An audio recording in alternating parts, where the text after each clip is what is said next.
आहेत सरकारच्या संदर्भात, मग डिलिमिटेशनचा विषय आहे, इतर काय विषय आहे, तो विषय डीएमकेचे लोक समोर आणतील. आणि सगळ्यात महत्वाचा विषय,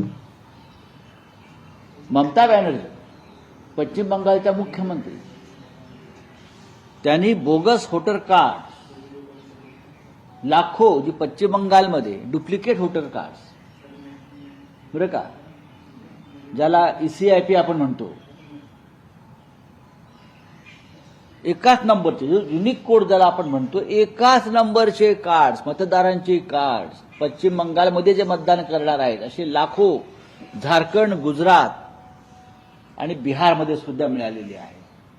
म्हणजे जो खेळ महाराष्ट्रात झाला, जो खेळ हरियाणात झाला आणि जो खेळ दिल्लीमध्ये झाला, तोच खेळ पश्चिम बंगालमध्ये करण्याचा प्रयत्न भारतीय निवडणूक आयोग आणि भारतीय जनता पक्ष हात मिळवणी करून करणार होता. पण तृणमूल काँग्रेसने याला ब्रेक लावला, याच्यावर रिसर्च केलं आणि निवडणूक आयोगाला चूक मान्य करावी लागली. आजच्या अग्रलेखामध्ये तुम्ही त्याच्याबद्दलच लिहिलेलं आहे. होय, मग हा विषय अत्यंत गंभीर आहे देशासाठी.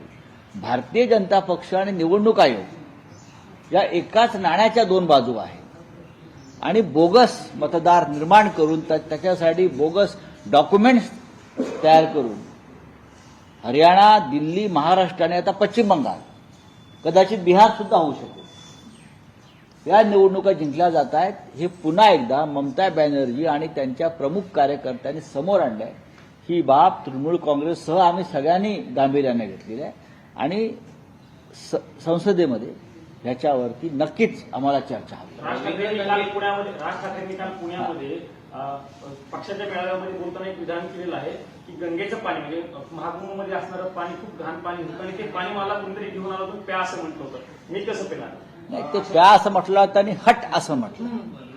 तुम्ही अर्धवट सांगताय, तुम्ही देशापुढे अर्धवट माहिती ठेवताय. हे बघा की राज ठाकरे हे भारतीय जनता पक्षाचे सहकारी आहेत आणि राज ठाकरे यांनी मधल्या काळामध्ये हिंदुत्वाचा पुकार केलेला आहे भारतीय जनता पक्षाबरोबर. अचानक ते हिंदुत्ववादी झालेले आहेत. आता राज ठाकरे यांच्या जागी अन्य कोणी नेता असता, समाजवादी पार्टीचा असता, काँग्रेसचा असता किंवा शरद पवार साहेबांच्या राष्ट्रवादी काँग्रेसचा असता किंवा आमच्यापैकी कोणी असतं, तर या विधानावर भारतीय जनता पक्ष, मिंदेंची सेना यांनी थैथाट केला असता की कसा हिंदुत्वाचा अपमान झाला. आता बोला ना. मी राज ठाकरे यांच्या विधानावरती माझं मत व्यक्त करत नाही आहे. काही या प्रत्येकाच्या भावना आणि प्रत्येकाची मतं आहेत.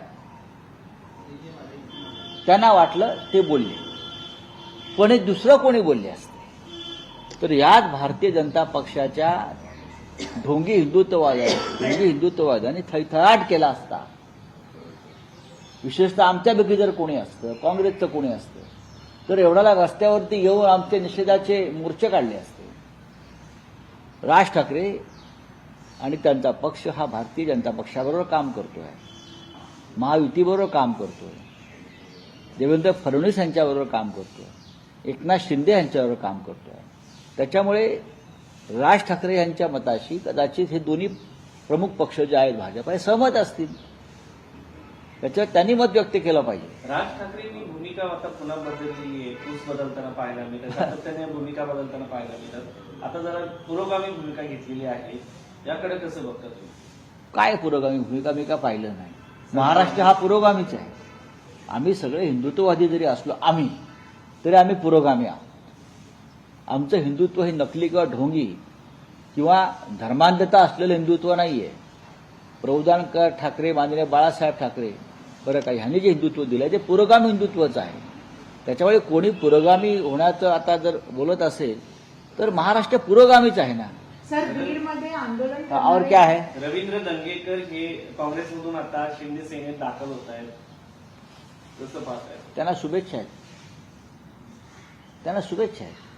दंगेकरासारख्या कार्यकर्त्यांना हा निर्णय घ्यावा हे तळागाळातल्या कार्यकर्त्याला, ज्याला पक्षानं भरपूर काही दिलेलं असतं, त्या कार्यकर्त्यांसाठी धक्का असतो. ते काही सत्तेवर असल्यावरच कामं होतात, हा दावा चुकीचा आहे. दंगेकरांचं संपूर्ण राजकारण हे विरोधी पक्षात गेलं आणि विरोधी पक्षानंच आजचा दंगेकर निर्माण केला. संघर्षातून निर्माण झालेला दंगेकर सारखा जेव्हा माणूस जनता पक्ष आणि निवडणूक आयोग एकाच नाण्याच्या दोन बाजू आहेत, अशी टीका या ठिकाणी संजय राऊत यांनी केलेली आहे. इतकंच नाही तर काल राज ठाकरे यांनी गंगेच्या पाण्यासंदर्भात जे काही वक्तव्य केलेलं होतं त्यावरून देखील संजय राऊत यांनी टीकास्त्र डागल्याचं पाहायला मिळत आहे. तर रवींद्र दंगेकरांच्या प्रवेशावर माझ्या शुभेच्छा आहेत असं राऊत म्हणतायत. लोकशाही मराठी ऐका, पहा, जागरूक रहा.